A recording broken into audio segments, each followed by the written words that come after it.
এতিয়া সময় প্ৰায় আবেলি 5 বাজিছে আৰু অকণ কিনিয়া বৰষুণ পেলাই আছে আৰু এইখিনি সময়ছোৱাত মহৰ উৎপাতটো খুব প্ৰায় বেছি হয় আৰু গুৱাহাটীত মহৰ কথা বুলি ক'লেতো আৰু একো ক'বই নালাগে ন।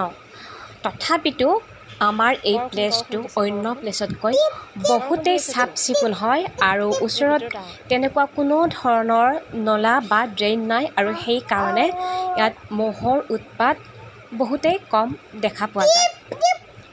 তথাপিতো আৰু এই দীঘল বনবোৰ আছে দেখিছে নহয়, গতিকে আৰু মহবিলাক আছেই প্ৰায়।